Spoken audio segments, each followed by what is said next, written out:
क्रोध करने से विरोध होगा, क्रोध करने से शत्रु बढ़ेंगे, क्रोध करने से सहयोगी घटेंगे, क्रोध करने से अकेले हो जाओगे और क्रोध करने से बिना युद्ध के ही हार जाओगे। इसलिए क्रोध पर कंट्रोल। अभी एक सज्जन अपने बच्चे को लेकर आए, कह रहे इसको बहुत गुस्सा बहुत आता, क्रोध बहुत आता। गुस्सा और क्रोध भी एक आदत है, गाली देना भी एक आदत है, बिस्तर पर पड़े रहना एक आदत है, कुछ काम न करना भी एक आदत है और झगड़ा करना भी एक आदत है, अभिमान करना भी आदत है। जिन जिन लोगों को बहुत क्रोध आया है वे लोग अपने विकास के पथ में स्वयं बाधक बन जाते हैं। इसलिए सहनशील बनो, गम खाओ, गलती करने वालों को थोड़ा क्षमा भी करो और अपने क्रोध की आग को प्रेम के जल से बुझाओ।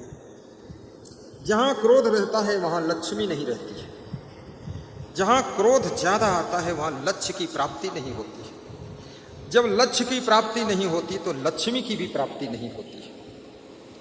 अधिक क्रोध करने वालों को राजपद की भी प्राप्ति नहीं होती है। जिन राजनेताओं को बहुत क्रोध आता है, छोटी सी बात से असंतुष्ट होकर पार्टी छोड़कर अलग चले जाते हैं, दूसरी पार्टी बनाते हैं, फिर हार जाते हैं तो किसी तीसरी पार्टी में शामिल होते हैं, उसमें कोई इज्जत नहीं तो चौथी पार्टी में शामिल होते हैं और फिर उसमें कोई सम्मान नहीं तो वापस लौटकर फिर उसी पार्टी में आते हैं जिसको छोड़ कर गए थे और फिर हाथ जोड़कर कहते हैं हम अपने घर वापस आ गए। घर वापस आए तो घर से गए क्यों बाहर? बोले अरे समझ में नहीं आता। जब तुम अपनी पार्टी को छोड़ करके दूसरी पार्टी में जाते हो, अपनी पार्टी को छोड़कर दूसरी पार्टी बनाते हो, याद रखना वहीं से तुम्हारी कीमत और विश्वास और तुम पर भरोसा इस पार्टी में समाप्त हो जाता है और बिना भरोसा के जिंदगी की कोई आशा पूरी ही नहीं होती है। इसलिए पहले भरोसा को जीतना चाहिए। बहुओं को भी रूठना नहीं चाहिए। जो बहुएं साल में 2 साल में 1 बार 2 बार रूठ जाती है और बुरिया बिस्तर बांध करके मायके की ओर प्रस्थान करती है, उन बहुओं के ऊपर विश्वास खत्म हो जाता है। सासू के पास में छिपा हुआ जो सोना चांदी है, ऐसी बहुओं को फिर नहीं मिलता है, वे वंचित रह जाती है। क्योंकि सासू समझ गई ना जाने कब गठरी उठाकर भाग पड़े, इसलिए इसको ये माल देना ठीक नहीं। इसलिए रूठने की आदत भी छोड़ो। जहां पर जमे हो वहां पर ऐसे जम जाओ जैसे हिमालय खड़ा है, इस तरह से स्थिर हो जाओ और धीरे धीरे एवरेस्ट जैसी तुम्हारी ऊंचाई बढ़ती चली जाएगी। और याद रखना सबसे बड़ी ऊंचाई तो यही है, उच्च आचरण हो इससे बड़ी कोई ऊंचाई नहीं है, उच्च विचार हो इससे बड़ी कोई उपलब्धि नहीं। मान सम्मान के चक्कर में भी मत पड़ो। ससुराल में जाकर के बहुओं को मान सम्मान की ख्वाहिश नहीं करना चाहिए, क्योंकि तुम्हारी सासू तुम्हारी रोज आरती नहीं उतार सकती है, तुम्हारा ससुरा रोज माल्यार्पण तुमको नहीं कर सकता है, तुम्हारा घर है। मान सम्मान की भूख जिनको ज्यादा होती है उनको छोटी छोटी बात से भी ठेस लगती है, ठोकर लगती है, फिर गुस्सा आती है, फिर वह वहां से भागते हैं। इसलिए याद रखना मान सम्मान भी एक झंझट है, जितना मिल जाए उसी में खुश रहो और ना मिले तो भी खुश रहो। और याद रखना तुम्हारे कर्म अच्छे हैं, विचार अच्छे हैं तो मान सम्मान देने के लिए पूरी दुनिया तुम्हारा इंतजार कर रही है, इंतजार कर रही है। बोलिए सतगुरु भगवान की जय हो। मैंने रामायण का प्रसंग सुना है कि जब भगवान श्री राम वनवास को गए तो देवी देवता जो थे वो ऋषि मुनि का रूप धारण करके जंगल में भगवान राम के वनगमन पथ के आजू बाजू में आश्रम बनाकर कुटिया बना करके बस गए। सब देवी देवता ऋषि मुनि का रूप धारण करके कुटी बनाकर रहने लगे और उनको यही आशा थी भगवान आएंगे तो हम दर्शन करेंगे और उनकी राह में पुष्प वर्षा करेंगे। भगवान बनो तो पुष्प वर्षा करने वाले भक्तों की कमी नहीं, लेकिन रावण बनोगे तो तुम्हारा पुतला जलाने वालों की भी कमी नहीं है। इसलिए अपने आप को अच्छा इंसान बनाइए, अच्छी नारी बनिए, हर चीज तुमको अच्छी पसंद है। चप्पल खरीदने जाते हो तो ही मन होता है सबसे अच्छा चप्पल हो, कलर भी अच्छा हो, डिजाइन भी अच्छी हो। कपड़े खरीदने जाते हो तो सोचते हो कपड़ा भी बहुत अच्छा है, मेरे लिए डॉक्टर विश्वनाथ एक रजाई लाए हैं, व्हाइट रजाई।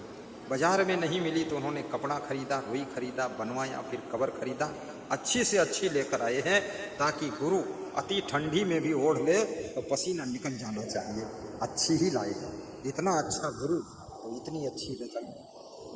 हर चीज अच्छी चाहिए। तुम चश्मा खरीदते हो वो भी अच्छा, गाड़ी खरीदते हो अच्छी ही पसंद आती है, साड़ी भी अच्छी ही पसंद आती है। जब सब कुछ तुमको अच्छी और अच्छा ही पसंद है तो आपको अपनी जिंदगी भी अच्छी बनाना चाहिए, विचार भी अच्छा रखना चाहिए, स्वभाव भी अच्छा बनाइए, चरित्र भी अच्छा बनाइए, व्यवहार भी अच्छा रखिए और कर्म भी अच्छे करिए। फिर देख लेना तुम्हारी जिंदगी भगवान का रूप हो जाएगी। बोलिए सदगुरु भगवान की जय। तालियां जोर से बजाया की, तालियां भी अच्छी बजाइए। अच्छी ताली बजाने से अच्छी नींद आएगी, अच्छी ताली बजाने से सिर दर्द नहीं होगा, अच्छी ताली बजाने से बीपी का बैलेंस सही हो जाएगा, और रोज़ ताली बजाने से शुगर कंट्रोल हो जाएगी, और रोज़ हंसने से बहुत सारी बीमारियां भाग जाएंगी, और दुखी रहने से नई नई बीमारियां पैदा हो जाएंगी। तुम्हारा पति जैसा है वैसा है, तुम्हारी पत्नी जैसी है वैसी है। अब इसके कारण रोज रोज रोया मत करो, रोज रोज दुखी मत हुआ करो। जय बजरंग बली का नाम लो और ज्ञान की गदा घुमा दो, और गुरुदेव के सत्संग का चक्र सुदर्शन घुमाइए और सारे दुखों का सर काट दीजिए और हंसती हुई जिंदगी बना लीजिए। अब पति के चक्कर में कहाँ तक परेशान रहोगे, पत्नी के चक्कर में कहाँ तक परेशान रहोगे, बेटे बेटियों की टेंशन में कहाँ तक दुखी रहोगे। सारा दुख एक साइड में रख दीजिए। एक नाती अपनी नानी के घर गया। छोटी सी कथा है, बड़ी प्यारी है, बहुत वर्षों के बाद सुना रहा हूं। नानी और नाती का रिश्ता बड़ा मधुर रिश्ता होता है। नानी जब अपने नाती को देखती है तो बड़ी खुश हो जाती है, और नाती भी अपनी नानी के यहाँ रहना पसंद करता है, क्योंकि नाती कितनी ही गलती करे, शैतानी करे, धमाल मचाए, पर नानी कुछ कहती नहीं है। नानी गले लगा लेती है, अरे मेरा नाती है। लाड़ प्यार देने में नानी का पहला नंबर होता है। नानी और नाना इसलिए हर नाती को बहुत अच्छे लगते हैं। तो नाती अपनी नानी के घर गया, और कब गया घर? खिचड़ी का पर्व था, मकर संक्रांति का पर्व था, 14 जनवरी का पर्व। 14 जनवरी को खिचड़ी का पर्व पूरे देश में मनाया जाता है। क्यों मनाया जाता है? 14 जनवरी से खिचड़ी खाना शुरू कर दीजिए, और उसके बाद ये खिचड़ी आप 14 जुलाई तक खाते रहिए, और 14 जुलाई से फिर बंद कर दीजिए। फिर 14 जनवरी को फिर शुरू करिए। बहुत ठंडी में खिचड़ी उचड़ी मत खाओ, गर्मियों में खिचड़ी खाना है। और खिचड़ी बहुत अच्छी चीज़ है, सस्ती और अच्छी, कम समय में बन जाती है और कम पैसों में बन जाती है, और बनाने में ज़्यादा बुद्धि की ज़रूरत नहीं है। कोई अगर कम समझदार महिला है वो भी बना सकती खिचड़ी। इसलिए विद्यार्थी लोग ज़्यादातर खिचड़ी बना बना कर खाते रहते हैं, और खिचड़ी बड़ी मशहूर खिचड़ी है। इसलिए खिचड़ी कभी कभी खाने से पेट की बीमारियां खत्म होती हैं। और खिचड़ी में छाछ मिला लो तो क्या पूछना, और खिचड़ी में बिना मलाई का दही मिलाकर खा लो तो फिर क्या बात है। लेकिन ऐसा भी नहीं कि खिचड़ी पर ही टूट पड़ो। मैंने बताया है अति किसी चीज की ठीक नहीं। एक साधु ने अति पपीता खाया, 20 दिन तक बीमार पड़ा रहा और मरने से बचा।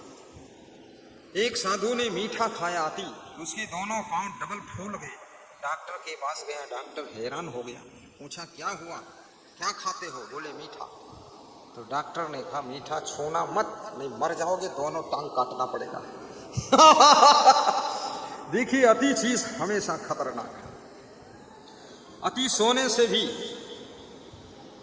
आपका समय बर्बाद होगा, आपके शरीर का स्वास्थ्य भी सब कमजोर हो जाएगा। अति जागने से भी बहुत बीमारियां आएंगी। इसलिए बीच में जीवन जियो। महात्मा बुद्ध ने कहा है मध्यम मार्ग ही ज्ञान का मार्ग है। महात्मा बुद्ध ने 12 वर्ष तक भोजन का त्याग कर दिया था। एक दिन सीढ़ियां उतर रहे थे तो गिर पड़े और बोले कि आज मैं मर जाऊंगा, अब शरीर में शक्ति नहीं। तो महात्मा बुद्ध ने कहा था भोजन को त्याग करना भी उचित नहीं है, कम खाना चाहिए। मध्यम मार्ग ही साधना का मार्ग है, मध्यम रास्ता ही मोक्ष का रास्ता है। इसलिए कम खाइए, गम खाइए, रोज खाइए, थोड़ा खाइए और हंस करके जीवन जियो। ये मध्यम मार्ग ही तुम्हारी मुक्ति का मार्ग बनेगा।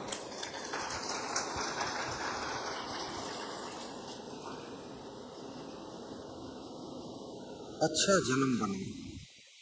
तो नाती अपनी नानी के घर खिचड़ी खाने के लिए गई, और जब नाती खिचड़ी खाने गया, नानी ने खिचड़ी परोसा और नाती खाने के लिए बैठ गया। नानी खिचड़ी परोस करके कुआं में पानी भरने चली गई। पुरानी कथा है, जिस जमाने में कुआं हुआ करते थे, कुआं में पानी भरने गई। 10 मिनट तक नानी लौटी ही नहीं, कुआं पर खड़ी रही, बातें करती। इधर वो नाती खिचड़ी की थाल के सामने बैठा है, नानी का इंतजार कर रहा है कि नानी आएगी, पानी लाएगी, फिर घी का डिब्बा लाएगी, खिचड़ी में घी डालेगी तो मैं घी खिचड़ी खाऊंगा। लेकिन नानी बहुत कंजूस थी। नानी करीब करीब कंजूस होती है, प्रेम तो बहुत करती है पर नाती को देती कुछ नहीं, खाली गाल चाट लेती है, चूम लेती है। हाय मेरा नाती, अपना लार थोक उसके गाल में लगा देती है कि जा बेटा नाती मेरा, देती कुछ नहीं है नानी। लेकिन अब उसी नानी का तो नाती है, वो भी बड़ा चालाक है। वो बैठा है इंतजार में कि जब आएगी तब खाऊंगा। बड़ी देर तक जब नानी नहीं आई तो नाती ने सोचा नानी गई है पानी भरने, घी थोड़े गया है पानी भरने, घी तो कहीं घर ही में होगा। तो नाती बड़ा चतुर था, जैसे चतुर नानी वैसे चतुर नाती।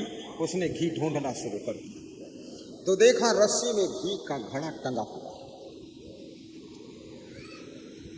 उसको उतारा और जनवरी के महीने की अति ठंडी के कारण घी जमा हुआ था। उसमें लगभग घी आधा किलो 400 ग्राम होगा। तो नाती ने घी को चूल्हे के ऊपर रख दिया। चूल्हे में थोड़ी थोड़ी आग थी कि घी गर्म हो जाए। तब तक नानी आ गई। नाती डर गया, तुरंत उस घी के घड़े को उठाकर उसी रस्सी के ऊपर झट से टांग दिया और फट से थाली के पास बैठ गया। नानी आती है, देखती है थाली में खिचड़ी रखी है, नाती बैठा है, खाया नहीं है। तो नानी ने कहा खाओ बेटा, प्रेम से खाओ नाती, क्या चिंता है, क्यों नहीं खाया? तो नाती बोला नानी जी मैं बिना घी की खिचड़ी नहीं खाता, तो इसमें घी डालो तो खाऊंगा। तो नानी ने कहा घी बेटा घर में है ही नहीं, घी होता तो मैं पहले ही तेरी थाली में घी डाल देती, घी तो है नहीं, इसलिए तो आज तो सूखी खिचड़ी खा लो।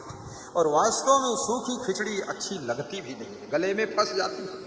या तो घी हो और या तो खिचड़ी में फिर टमाटर की चटनी हो या दही हो या छाछ हो, कुछ मिलाकर खाना पड़ेगा, या सब्जी हो।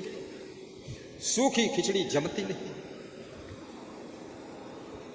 जब नानी ने कहा घर में घी नहीं है तो नाती मंद मंद मुस्कराया और कहा जब मेरे घर में घी खत्म हो जाता है, नहीं रहता है, तो मेरी माँ घी का पात्र लाकर मेरे थाली में औंधा कर देती है, तो मैं संतोष कर लेता हूँ, फिर खा लेता हूँ। तो नानी घी है नहीं तेरे घर में, तो घी का पात्र लाकर हमारी थाली में औंधा कर दो तो संतोष हो जाएगा, फिर खा लूंगा।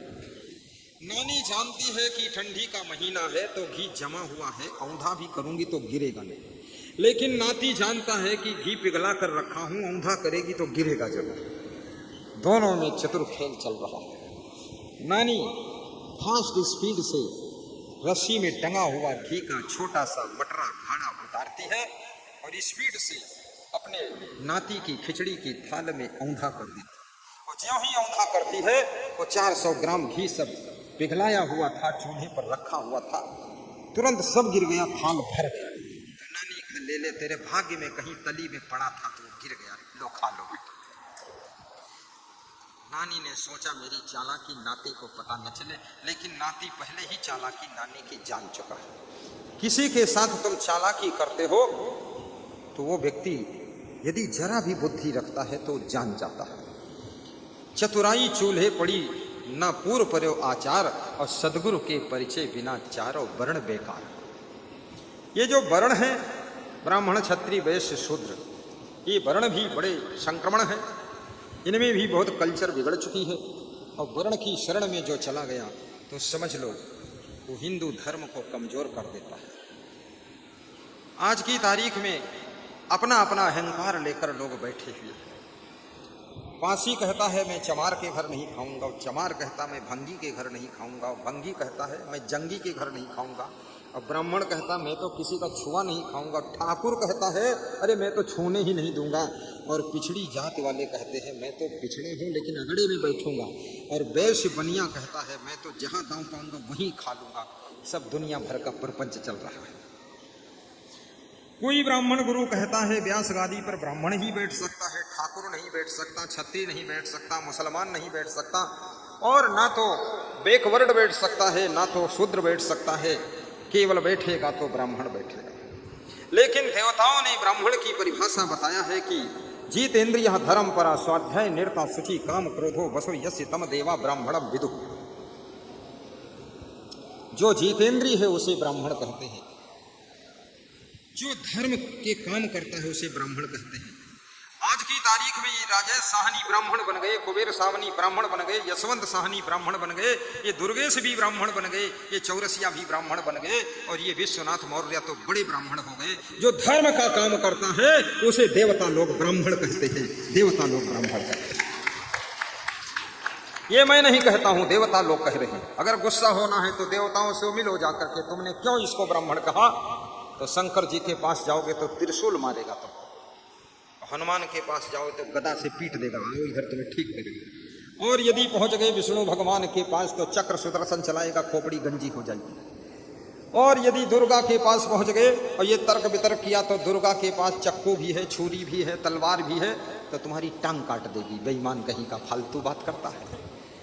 ये देवी देवताओं ने कहा है जीतेंद्रिय, जो जीतेंद्रिय है वो ब्राह्मण है, धर्म परायण है वो ब्राह्मण है, स्वाध्याय में रत है, जो रामायण पढ़ता है, गीता पढ़ता है, बीजक पढ़ता है, रोज प्रवचन सुनता है, गुरु का ध्यान करता है, पूजा पाठ आरती वंदना करता है, नित्य दान करता है, उसको देवता कहते ये ब्राह्मण है, और इसको सम्मान देना चाहिए, इसकी पूजा करना चाहिए, इसको माला पहनाकर ताली बजा देना चाहिए।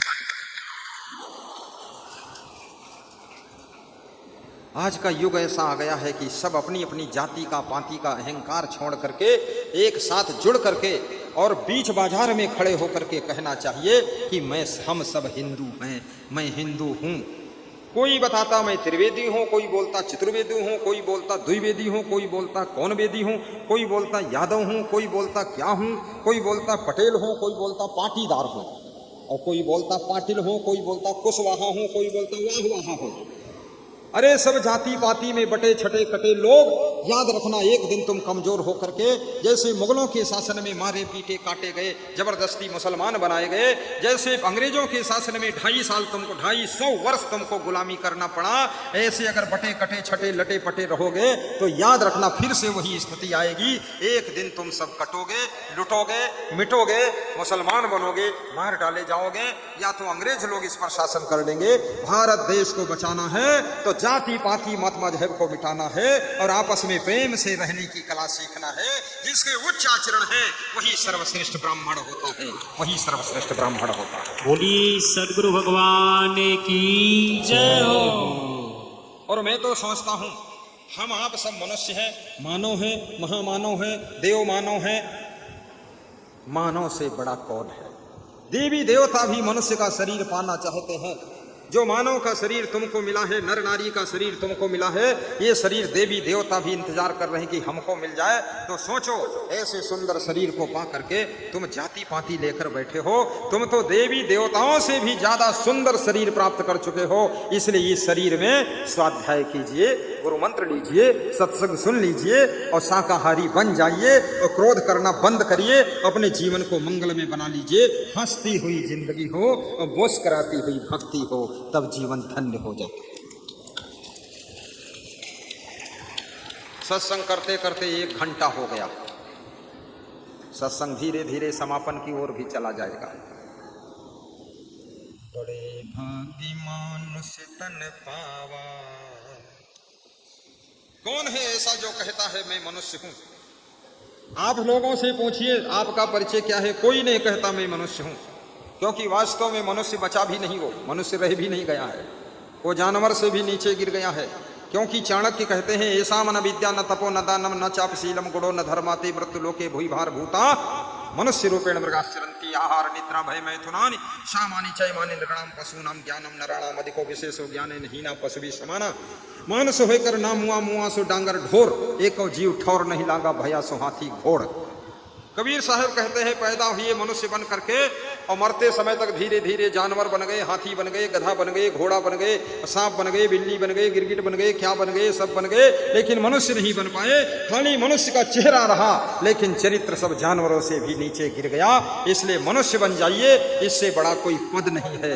मनुष्य बन करके जो मानुष तेरा गुण बड़ा मानस नावे काज हाण न होते आभरण त्वचा न बाजन बाज। कबीर साहब कहते हैं ये हे मनुष्य तेरे गुण बड़े हैं, तेरी त्वचा के तबले बाजे नहीं बनते हैं और तेरे हड्डियों के आभूषण नहीं बनते हैं, तेरा मांस भी काम नहीं आता है, लेकिन तू तेरे गुणों के कारण जगत में पूजनी वंदनी अर्चनी होता है और तेरा सम्मान होता है तेरे गुणों के कारण। इसलिए अपने को गुणवान बनाइए, महान बनाइए, चरित्रवान बनाइए, बुद्धिमान बलवान विचारवान बनाइए, विवेकवान बनाइए, सत्संगी बनाइए और अपने आप को फूल की तरह खिलता हुआ बनाइए। कांटों की तरह वेदना दर्द पैदा करने वाला मत बनाइए। फूल बन करके जियो तो आपके परिवार में सुख शांति की सुगंध फैलने लग जाएगी। आपकी जिंदगी फूल होना चाहिए, फूल से ही शांति की सुगंध आ सकती है। जीवन को संभालो। बड़े भाग्य मानुष तन पावा, सब लोग गाइए। बड़े भाग्य मानुष तन पावा सुर दुर्लभ सद्ग्रंथन गावा। बड़े भाग्य मानुष तन पावा सुर दुर्लभ सद्ग्रंथन गावा। देवताओं को दुर्लभ है और आपको मनुष्य का शरीर मिला है तो तुम दारू पीने में लगे हो, जुआ खेलने में लगे हो, गांजा पीने में लगे हो, गाली गलवज में लगे हो। अपनी कितने लोगों ने पत्नी को पीटना शुरू कर दिया, कितनी स्त्रियों ने हमको हाथ दिखाया कि यहाँ से हाथ तोड़ा है, पति ने यहाँ टांग पर मारा है, और इतनी गाली देते हैं। रोते रोते उसकी जिंदगी बीत रही है। जब शादी हुई थी तो लड़की जब दुल्हन बनी थी सज धज कर 16 श्रृंगार किया, फिर 18 श्रृंगार किया और फिर 28 श्रृंगार किया, फिर 116 श्रृंगार किया। कोई अंग का टुकड़ा बचा ही नहीं जिसमें श्रृंगार न हो। हाथों में मेहंदी, पैरों में मेहंदी, माथे में रंग और गाल में रंग, ओंठ में रंग, पैर में रंग और रंग में रंग, चलना बेढंग और शुरू हो गई जंग, जीवन हो गया तंग। तो अब ये सब खुशी निकल गई, 16 श्रृंगार 16 तरफ चले गए। अब यहाँ पर मारपीट शुरू है। पति देव दारू देव बनकर आ रहे हैं, बिना अंग्रेजी पढ़े अंग्रेजी बियर पी कर आ रहे हैं। अंडर बियर की फिक्र नहीं है, अंग्रेजी बियर पिया है। इंग्लिश बियर फट गई, अंडर बियर, और ऊपर से अंग्रेजी बोल रहे हैं। अपनी पत्नी को कहते हैं माता राम दरवाजा खोलो, पत्नी भी हंसती है। इतनी अंग्रेजी बियर पिया है कि माता और पत्नी भेद ही नहीं पता चल रहा। शराब पीने वाला पति सबसे अधिक अपनी पत्नी को दुख देता है। गुस्सा करने वाली पत्नी अपने पति को सबसे बड़ा नरक भगवा देती है। और याद रखना, आलसी पति अपने पत्नी की वेदना बन जाता है और कामचोर पत्नी अपने पति के लिए पीड़ा बन जाती है। इसलिए कामचोरी छोड़िए, आलस छोड़िए, शराब छोड़िए, नशा छोड़िए और भक्ति शुरू कीजिए। पति पत्नी सुबह शाम वंदना शुरू करिए। कौन सी वंदना? हे परख प्रकाशी भव दुख नासी सद्गुरुदेव कबीरम। कितने भगत हैं जो वंदना करते हैं? जरा हाथ उठा दीजिए प्रातः वंदना वाले। हाँ देखो, इसमें तो 20% लोग निकल आए। और संध्या वंदना भी करिए। कैसी है संध्या वंदना? गुरुदेव नमामि हो निष्कामी संत शिरोमणि देवा। निज चरण लगाओ बाकी गिनाओ, दीजय निज पद सेवा। आरती भी करो। ये दुनिया का काम तो खत्म नहीं होगा, एक दिन तुम ही खत्म हो जाओगे। रोज पूजा पाठ करो, रोज 5 मिनट ध्यान करो, रोज थोड़ा प्राणायाम करो और रोज आरती करो, रोज प्रातः वंदना और शाम को संध्या वंदना करो। और दान डिब्बा भी घर में रखो और उसमें रोज दान भी डालो। और डिब्बा में दान डाल सकते हो, नहीं तो एक तरीका और है, पे फोन में 62 62 10 21 21 में सवेरे उठ करके दान डाल दो। ऐसे करीब 50 भक्त है पूरे इंडिया में, रोज सवेरे पे फोन से दान भेजता है। कोई 10 रुपया, कोई 11 रुपया, कोई 21 रुपया, कोई 20 रुपया, कोई 5 रुपया, कोई 2 रुपया वाला भी है, कोई 1 रुपया वाला भी है, और कोई ऐसा है जो 180 रुपया भी भेजता है रोज। डॉक्टर मोहन मेढ़ा, पूजा मेढ़ा, अहमदाबाद गुजरात, 180 रुपया डेली दान भेजते हैं पे फोन में। 10 रुपया हर महीने में बढ़ा देते। तो हमने कहा इतना कैसे बढ़ा रहे? बोले आप बढ़ा रहे हो, हम थोड़े बढ़ा रहे हैं, हमारा भी बढ़ रहा है तो तुम्हारा बढ़ रहा है। राजेश साहनी कह रहे थे आपका नित्य का दान 35,000 इकट्ठा हुआ है, और आपका नित्य दान जो है वो भी मिलेगा और यहाँ का दान भी मिलेगा, सब मिलेगा, लेकिन थोड़ा लेट मिलेगा, अभी नहीं मिलेगा। तो हमने कहा ठीक है। बोले ज्यादा मिलेगा, नित्य दान करने से उन्नति होती। मैं उनके घर गया, मैंने पूछा उनसे ये घर तुम्हारा है? बोले ये भी है, सामने और बन रहा है। तो हमने कहा आप कहीं शहर में बनाओ। बोले गोरखपुर भी बन गया घर गुरुदेव, जब से आपसे जुड़ा हूं तब से श्रृंगबेरपुर की निषाद राजा बन गया हूं, राजा बन गए। गुरु से मन से जुड़ जाओ, प्रेम से जुड़ जाओ, दिल से जुड़ जाओ, गुरु तुमको राजा बना करके रख देगा, रानी बना कर रख देगा। अगर ठीक से श्रद्धा से गुरु से जुड़े हो, मेडिकल स्टोर पर स्टोर खुलता चला जाएगा, ना धन की कमी रहेगी, ना धाम की कमी रहेगी, और ना तो जमीन की कमी रहेगी, ना गाड़ी की कमी रहेगी। मैंने एक भगत से पूछा तुम किस गाड़ी से आए? तो उसने कहा थार। तो हमने कहा काले रंग की गाड़ी थार तुम्हारी थी? बोले आपकी कृपा है, आपकी गाड़ी है। गुरु के आशीर्वाद से धन भी बढ़ता है, उन्नति भी होती है, अच्छा मकान भी बनता है, और गाड़ी भी फर्स्ट क्लास आती है। लेकिन ये तो सब इंटरेस्ट है, ब्याज है। असली धन गुरु की कृपा से शांति मिलती है, सुख मिलता है, खुशी मिलती है, और अंत में मुक्ति भी मिलती है, मोक्ष भी मिलता है। इसलिए गुरु की भक्ति करना चाहिए ताकि अपने को मुक्ति मिल जाए। मुक्ति मुक्ति, बार बार जन्म ना लेना पड़े, बार बार मरना ना पड़े, बार बार इस दुनिया में आना जाना ना पड़े। ये संसार में आने जाने से भी कोई फायदा नहीं है। मोक्ष प्राप्त कर लो, अमर पद प्राप्त कर लो। कैसे मिलेगा अमर पद?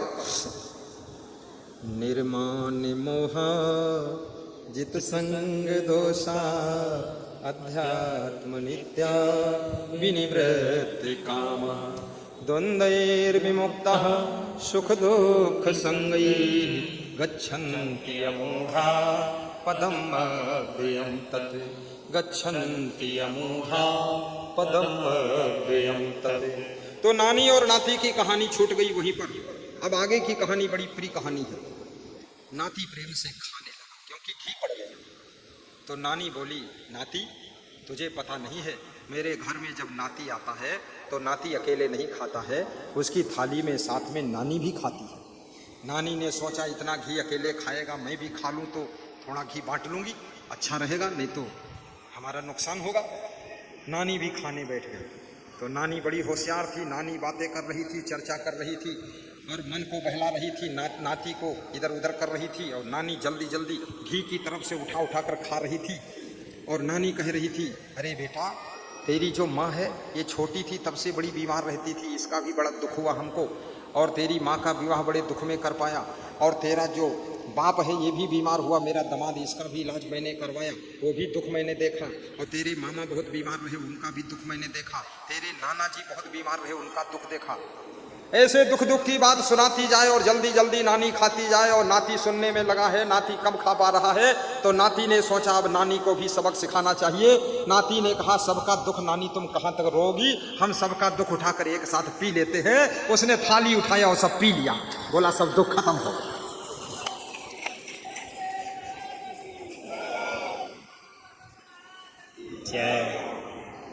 ऐसे ही जीवन में सब दुख उठाकर पी जाइए। दुख में भी दुखी मत हुआ करो। महिलाएं इस बात पर ध्यान देंगी, महिलाएं बहुत जल्दी दुखी हो जाती हैं, रोने लग जाती हैं। एक्सीडेंट हो जाए, तुम्हारे पति को चोट लग जाए, रोना धोना मत, हिम्मत करके उसको इलाज कराइए, सेवा कीजिए, पानी पिलाइए, दवा खिलाइए, भोजन खिलाइए, परहेज से रखिए, तुम्हारा पति पहले जैसा फिर अच्छा हो जाए। ये तो गुरु की कृपा है जो एक्सीडेंट में थोड़ी चोट टांग में लगी है, भक्ति का प्रभाव है। भक्ति कवच कुंडल बन करके तुम्हारे पति की रक्षा कर रही है, अन्यथा इस एक्सीडेंट में तुम्हारे पति की मृत्यु होना था। तो दुखी मत होइए, खुशी मनाइए कि तुम्हारा पति बच गया, जिंदा है, तो फिर ठीक हो। अधिक रोने से भी उम्र कम हो जाती है। शरीर का स्वास्थ्य खराब हो जाता है।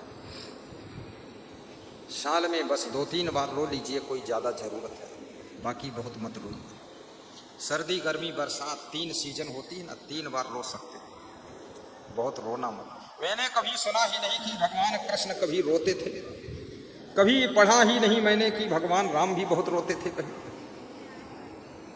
ज्यादा रोना मत, करुणावान तो बनो, प्रेम में तो आंसू आना चाहिए, लेकिन दुख में रोने की जरूरत नहीं है।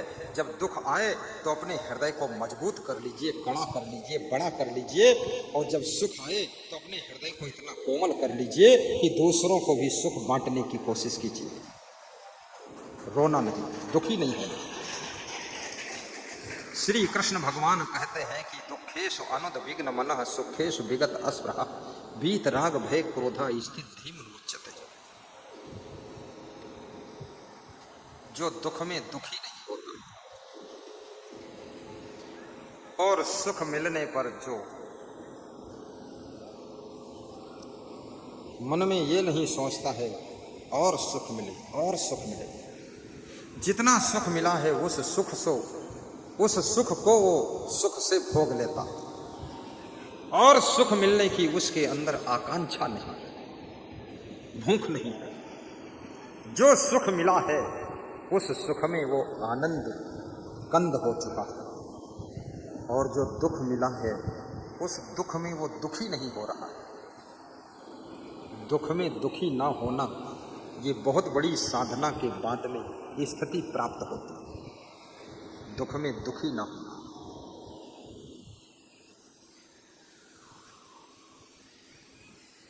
हर दुख को सहने के लिए कलेजा चाहिए। संसार को समुद्र कहा गया, और इस संसार रूपी समुद्र में दुख सुख की लहरें उठती रहती हैं। कभी अपने लोग बिछुड़ जाते हैं जिनसे तुम बहुत प्रेम करते थे, कभी उनका वियोग हो जाता है। जिनको तुम पसंद नहीं करते थे, कभी उनसे ही मिलन हो जाता है। जिनका स्वभाव पसंद नहीं था उन्हीं के साथ काम मिल जाता है, बड़ा असमंजस पड़ता है। जिनको छोड़ना नहीं चाहते थे उनकी मृत्यु हो गई, वो चले गए संसार से। राजा दुखी प्रजा दुखी, दुखी रंग प्रभु भेख, और धनवंत और निर्धन दुखी निर्णय करके देख। इंद्र दुखी, ब्रह्मा दुखी, दुखी विष्णु सब देव, और शिव से साधिक दुखित हैं, बिनु वैराग्य न भेव। इंद्र भी दुखी होते हैं, लेकिन तुम दुख में भी दुखी नहीं हो सकते हो यदि तुमको आत्मा का ज्ञान हो गया है। तुम शरीर नहीं हो, तुम अजर अमर अविनाशी आत्मा हो। आत्मा की कोई न जाति है न कोई मजहब है। ये आत्मा न हिंदू है, न मुसलमान है, न सिख है, न ईसाई है, न यहूदी है, न ब्राह्मण है, न क्षत्रिय है, न वैश्य है, न शूद्र। और जो आत्मा मनुष्य के शरीर में है, स्त्री के शरीर में है, पुरुष के शरीर में है, वही आत्मा हाथी के शरीर में है, वही आत्मा घोड़े के शरीर में है, चींटी के शरीर में है। इसलिए कबीर जैसे महान संत को कहना पड़ा, जीव दया और आत्म पूजा, कहें कबीर धर्म नहीं दूजा। जीवों पर दया करो, आत्मा की पूजा करो, इससे बड़ा कोई धर्म नहीं।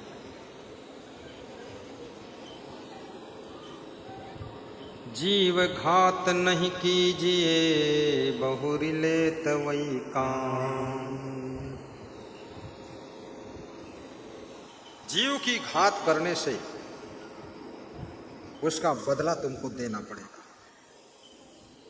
बकरी पाती खात है ताकि काढ़ी खा, जो नर बकरी खात है तिनका कौन हार। जो बकरी पत्ती खाती है, आदमी उस बकरी को खा जाता है, तो जो आदमी बकरी को खा जाता है उसका क्या हाल होगा? पत्ती खाने वाली बकरी को तो आदमी खाता है, और बकरी खाने वाले आदमी को फिर कौन खाएगा, क्या होगा। कबीर साहब बहुत मजेदार हैं। बकरी पाती खात है ताकि काढ़ी खाए, और जो नर बकरी खात है तिनका कौन हवा। अंकुर भखै सो मानवा मांस भखै सो स्वामी, जीव बधै सो काल है सदा नरक परमान। अंकुरण से उत्पन्न हुई चीज खाए वो मनुष्य है, मांस खाए वो कुत्ता है, पशु है, मांस भक्षी, और जीवों का वध करे वो काल है। इनके लिए नरक का प्रमाण है, नरक में जाएंगे। लेकिन मछली खाने वाले क्या कहते हैं, झौवा झौवा मछली खाए और लठ धरे बैकुंठ जाए। मछली खाने वाले दोहा बनाते हैं, कहते हैं झौवा झौवा मछली खाए, लाठी कंधे पर धरकर बैकुंठ हो जाए, ठाठ से बैकुंठ जाइए। तो मेरे गुरु श्री क्षमादेव ने एक दोहा बनाया था कि तिल भरी मछली जो कोई खाए, जमजू तन मारी नरक लई जाए। तिल भर मछली जो कोई खाए, जमजू तन मारी नरक लई जाए। मत खाना मछली, मत खाना मांस। और कुरान शरीफ भी कहती है जीवों पर दया करो, रहम करो, बिस्मिल्लाह रहमाने रहीम। और कुरान शरीफ पढ़ने वाले लोग भैंसा, गाय, मुर्गा, बकरा सब काट काट कर खाते हैं, आदमी को भी काट देते हैं। उनका कहना है केवल एक इस्लाम धर्म रहना चाहिए और कोई धर्म नहीं। हिंदुओं का कहना है हिंदू धर्म रहना चाहिए और इस्लाम धर्म भी रहना चाहिए। ईसाइयों का कहना है पूरा विश्व ईसाई ही बनना चाहिए। कसाईयों का कहना है सब कसाई ही बनना चाहिए। और सिख सोचते सबको सिख बन जाना चाहिए, और यहूदी सोचते सबको यहूदी बन जाना चाहिए, और नाजी लोग सोचते सबको नाजी बन जाना चाहिए। लेकिन मैं सोचता हूँ कुछ भी बनने से पहले सबको इंसान बन जाना चाहिए, इंसान बन जाना चाहिए। बोलिए सद्गुरुदेव की जय हो। ऐसे सांसारिक रीति से सबसे सुंदर धर्म हिंदू धर्म है, क्योंकि हिंदू धर्म में सफाई शुद्धता भी है, प्रेम भी है, करुणा भी है, दया भी है, रिश्ते भी पवित्र हैं। हिंदू धर्म में सेवा भाव भी है। हिंदू धर्म से अच्छा कोई धर्म नहीं। गंदगी नहीं है। हिंदू धर्म में स्वतंत्रता भी है। अब इच्छा अनुसार शाकाहारी बनो, इच्छा अनुसार ब्रह्मचारी बनो, इच्छा अनुसार विवाह करो, इच्छा अनुसार आप रह सकते हो। बड़ा सुंदर धर्म है हिंदू धर्म। इच्छा है साधु बनो, इच्छा है गृहस्थ बनो। इसमें ऐसा नहीं कि जबरदस्ती गृहस्थ ही बनो। तुम्हारी इच्छा हो तो संत बन जाओ, और संत बनो तो पक्के संत बनो, कच्चे संत मत बनो। साधु होना चाहिए पक्का होकर खेल, कच्चा सरसों पेर के खरी भया न तेल। पक्के संत बनो, मन हटा लो विषय वासना से, माया मोह से, चित्त को हटा लीजिए। क्या रखा है इन चीजों में। अब बाबा जी बन गए, महात्मा बन गए तो पक्के बनो। और कबीर साहब ये भी कहते हैं जो संत पूर्ण है, संत पूरा संत है, पक्का संत है, तो उसकी सेवा कीजिए। पूरा साहिब से ये सब विधि पूरा हो। जो पूरा साहिब है, पूरा संत है, पूरा ब्रह्मचारी है, पूर्ण त्याग वैराग्य है, उसकी सेवा कीजिए। ओछे से नेह लगाई के मूल हुआ वही कोई। ओछे से प्रेम करोगे, अधकचरे से प्रेम करोगे, जिसकी साधना ढुलपुल है, वैराग्य है ही नहीं, खाली ऊपर ऊपर कपड़ा बदला है, लफड़ा बदला ही नहीं, उससे प्रेम करोगे तो मूल जो श्रद्धा भक्ति है वो भी खो जाएगी। इसलिए असली संत को पहचानो।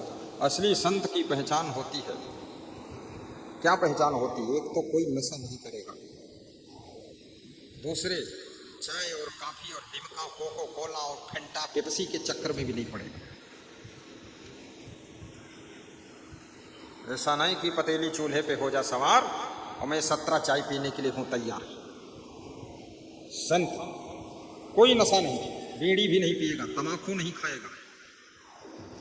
और जो सच्चा संत होगा वो संसार के विषय भोग भी नहीं करेगा, शुद्ध ब्रह्मचारी रहेगा, तेजस्वी तपस्वी होगा, लसड़ फसड़ काम नहीं होगा, नियम संयम कंप्लीट होगा, कैसे रहना चाहिए किसके साथ में इसका भी उसको ज्ञान होगा, अल्लम जल्लम काम नहीं होगा। ऐसा सच्चा संत ढूंढो जो वैराग्यवान भी हो, जितेंद्री भी हो, तपस्वी भी हो और साथ साथ में ज्ञानी भी हो, चरित्रवान भी हो, तुम्हें आत्मज्ञान भी करा दे। मिले कोई ऐसा संत फकीर जो पहुंचा दे भव दरिया के तीर। सच्चे गुरु को ढूंढ लो और गुरु मंत्र ले लो, गुरु की कंठी माला भी पहनो। एक चंदन की माला गुरु देता है, मैं देता हूँ। उस चंदन की माला को, असली चंदन की माला 37 साल के बाद ढूंढे मिली है। बनारस में आर्डर देकर बनवाता हूँ असली चंदन। 100 साल तक उसमें कुछ फर्क ही नहीं पड़ेगा। अभी तक नकली चंदन में चल रहे थे। इस दुकान से माला मिलेगी, ले लेना असली चंदन की माला। और गुरु 10-10 माला ले लो, 5-5 माला ले लो और ले करके अपने घर के परिवार के सदस्यों को भी पहनाओ और खुद गुरु जी के हाथ से पहनाओ।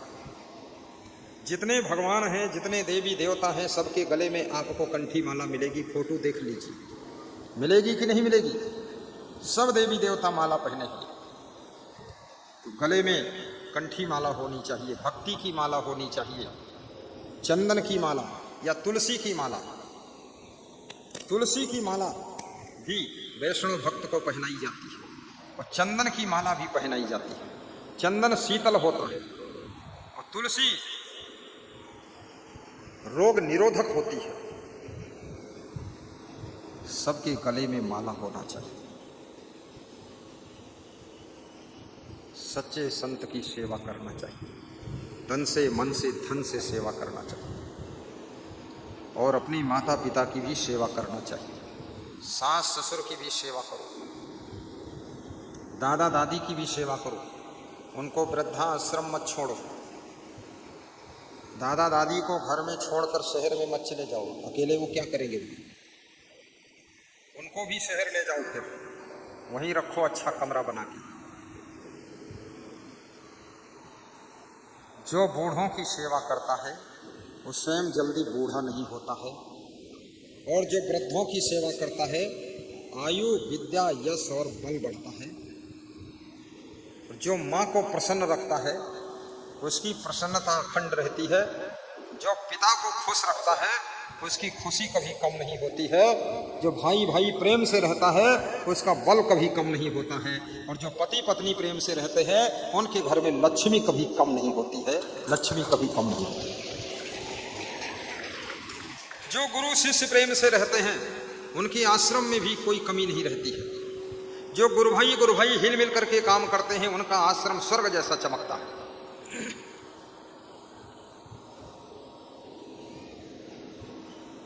अपने भीतर छुपे हुए आत्मा रूपी परमात्मा को भी पहचानो।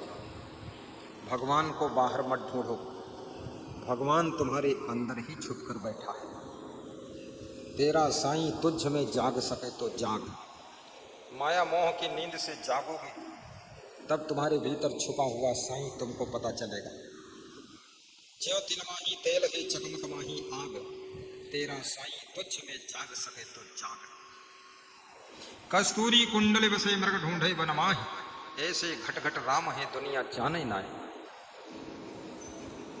हिंदू कहते हैं कण कण में राम है, मुसलमान कहते हैं जर्रे जर्रे में खुदा है। कहते हैं लेकिन मानते नहीं है। यदि कण कण में राम है तो बकरी मुर्गा में क्या राम नहीं है?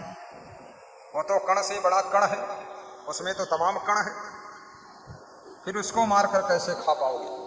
और जर्रे जर्रे में खुदा है तो गाय भैंसा क्या खुदा से जुदा है? उसमें भी तो खुदा है। और गाय मार कर खाओगे तो खुदा को मार दोगे तुम। तो खुदा की इबादत कैसे करोगे? क्योंकि खुदा को मार कर तो खा गए तुम। तो मस्जिद में जा करके फिर अल्लाह लिल्लाहु लिल्लाह क्या करोगे? क्योंकि खुदा को तो खा कर बैठे हुए हो। बकरी बकरा खाकर बैठे हो, फिर कैसे तुम्हारी नमाज होगी? और कितना ही पूजा है, पाठ है, नमाज है, सबसे बड़ी बात है 2 मिनट का ध्यान कीजिए, प्रातः संध्या वंदन कर लीजिए, आरती पूजन कर लीजिए और सत्कर्म करिए। सत्कर्म से बड़ी कोई नमाज नहीं है और शुभ कर्म से बड़ी कोई पूजा नहीं।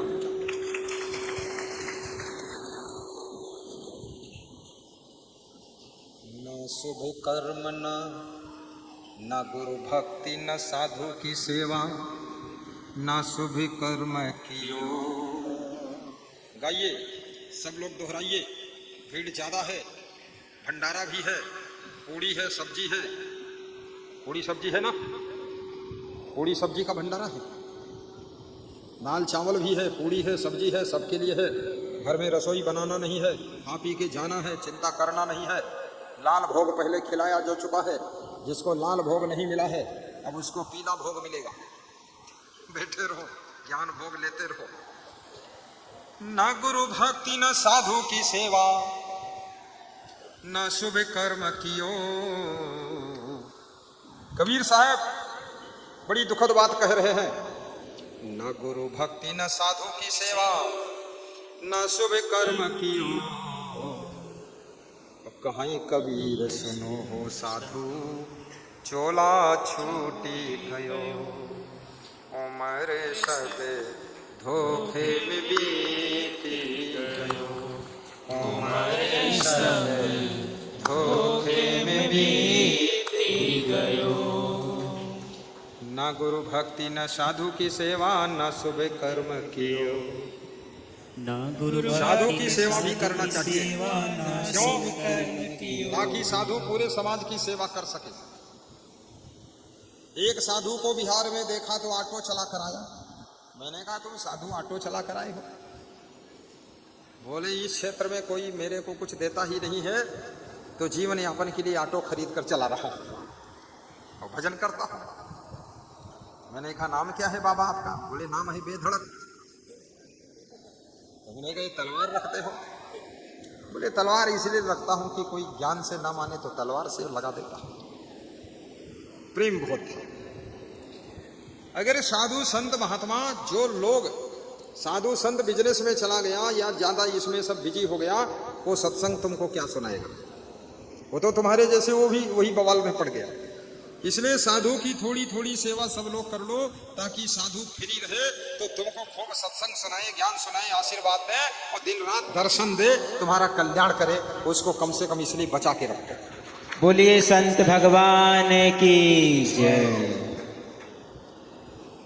न गुरु भक्ति न साधु की सेवा, न शुभ कर्म कियो। अरे कहीं कबीर सुनो हो संतो, चोला छूटी गयो। उम्र सब धोखे बीती गयो। चोला छूट गया, मर गए माधोलाल। लाश पड़ी है, जितेंद्र कुमार मर गए, राम मोहन मर गए, पता चला लल्लू राम मर गए। लाश पड़ी है, दफन हो रहा है, सब रोध हो रहे हैं। शुभ कर्म कभी नहीं किया, न साधु की सेवा किया, न सत्संग सुना, न गुरु भक्ति किया। खाम खा मर गए, खाम खा पैदा हुए, खाम खा जिंदा रहे। उनसे अच्छे तो गाय भैंस जो भूसा खाकर भी दूध दिया, और ये दूध पीकर भी जहर उगला। कभी शुभ कर्म नहीं किया। न गुरु भक्ति न साधु की सेवा, न शुभ कर्म कियो। कहे कबीर सुनो भई साधु, चोला छूटी गयो। उम्र सब धोखे में बीती गयो। उम्र सब धोखे में बीती गयो। 12 वर्ष बालापन बीते, 20 जान भयो। 12 वर्ष बालापन बीते, 20 जान भयो। 30 वर्ष माया के फेरे, पर देश विदेश गयो। उम्र सब धोखे में बीती गयो।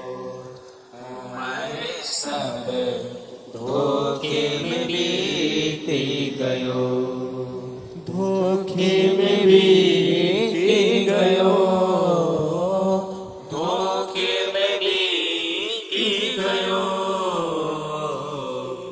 उम्र सब धोखे में बीती गयो उम्र सब धोखे में बीती गयो बरस 60-70 के भीतर केस सफेद भयो बरस 60-70 के भीतर केस सफेद भयो वात पीत कप घेर लीन है नैनन नीर बरो उम्र सब धोखे में बीती गयो उम्र सब धोखे में बीती गयो उम्र सब धोखे में बीती गयो उम्र सब धोखे में बीती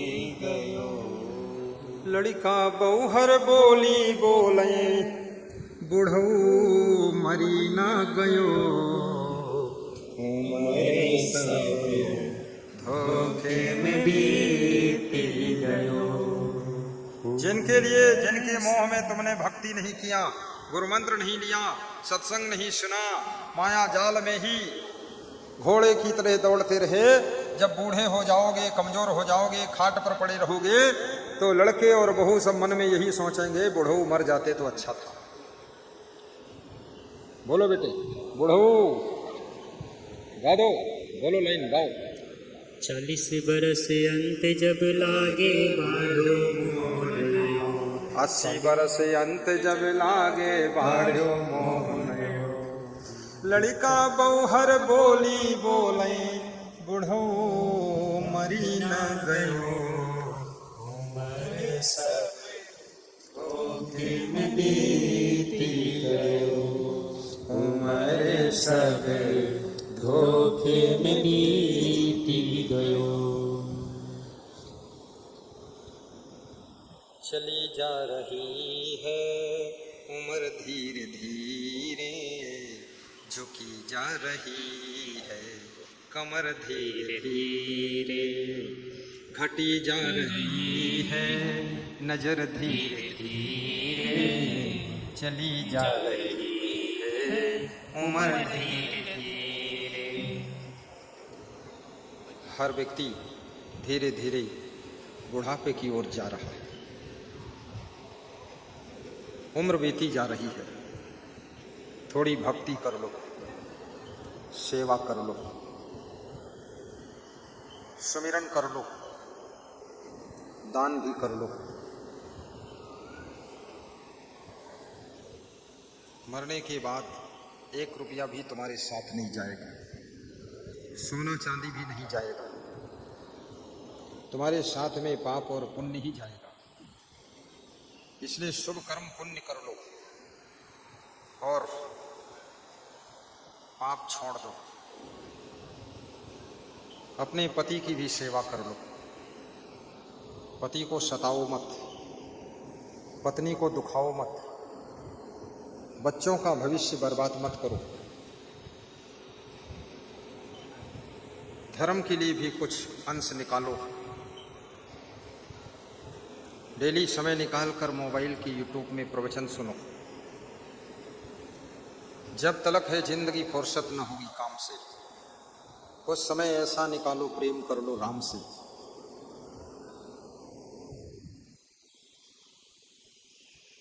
जिनके साथ में रहते हो